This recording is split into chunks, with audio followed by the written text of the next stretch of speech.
Hello everyone, you are on the channel Scary Story. Tonight I'm going to tell you a story that will make you question the very walls around you. It's about a man named Alex, who thought he had found the perfect apartment, only to discover that some homes hold secrets better left buried. Alex had just moved into a pre-war building in the city. The rent was a steal, the location was perfect, and the apartment itself, while a bit old, had character. Thick plaster walls, hardwood floors, high ceilings. It was everything he'd wanted. The first few nights were blissful. The silence was a welcome change from his last noisy place. But on the third night he was woken by a sound. It was faint, almost imperceptible, a soft, muffled sob. Alex sat up in bed, listening. It seemed to be coming from the wall next to his headboard, the one he shared with the adjacent apartment. He figured it was just his new neighbor having a rough night and tried to go back to sleep. The next night it happened again. This time it wasn't a sob. It was a cry, a little louder, filled with a distinct note of fear. It lasted for only a minute before cutting off abruptly. Alex felt a chill creep up his spine. He pressed his ear against the wall, but all he heard was silence. The following morning, he decided to introduce himself to his neighbor. He knocked on the adjacent apartment door, but there was no answer. He tried again in the evening, with the same result. A little unnerved, he asked the building superintendent about the tenant in 3B. The super, a gruff old man named George, just shrugged. "Place has been empty for months," he grumbled. "Landlord's waiting for the right price." Alex's blood ran cold. Empty? Then who or what was making those sounds? That night he lay in bed, wide awake, staring at the wall. He was terrified, but also morbidly curious. Right around 3 in the morning it began. A desperate, pleading cry. "Please let me out, please!" The voice was a woman's, thin and reedy, and it was undeniably coming from inside the wall. It wasn't coming from the next apartment. It was coming from the space between the apartments. Alex scrambled out of bed, his heart hammering against his ribs. He pounded on the wall. "Hello? Is someone there? Are you okay?" The crying instantly stopped. Silence descended upon the room, heavier and more menacing than before. He barely slept.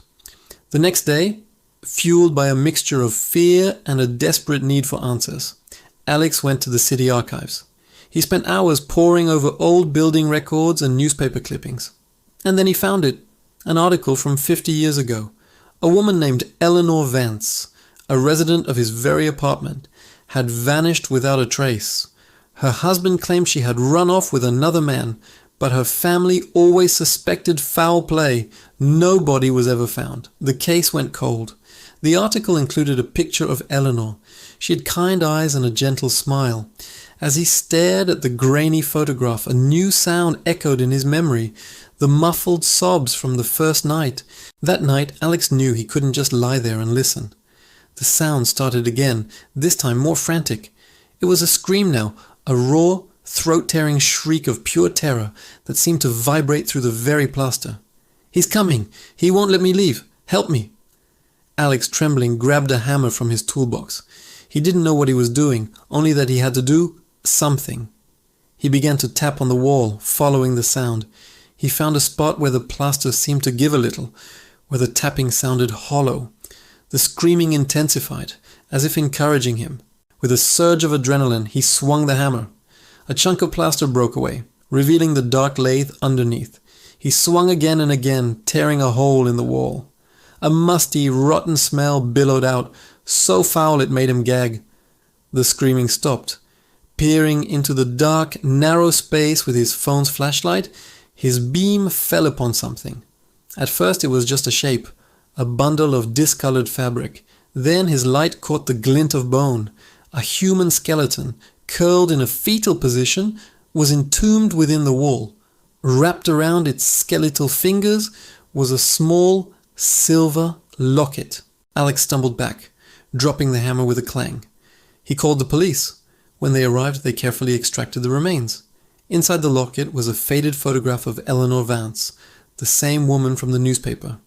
The investigation was reopened. Further examination of the space revealed scratch marks on the inside of the wall, and the cause of death was determined to be asphyxiation. The evidence pointed to her husband, who had sealed her inside the wall, alive. He had passed away from natural causes a decade ago, taking his monstrous secret to the grave. The apartment was cleared, the wall was professionally repaired, and the remains of Eleanor Vance were finally given a proper burial. Alex moved out shortly after. He couldn't stand the silence, a silence that now felt heavier than any scream. He found a new place, a modern building with thin walls where he could hear his neighbors laughing, arguing, and living their lives. And he was grateful for every single sound. Sometimes, late at night, he still thinks about that wall. He wonders if Eleanor's spirit is finally at peace, or if in some quiet, forgotten building, another lost soul is still screaming, waiting for someone to listen. Thank you for joining me on Scary Story. If you enjoyed this tale, don't forget to like, subscribe, and turn on notifications so you don't miss the next one. Until then, sleep well, if you can.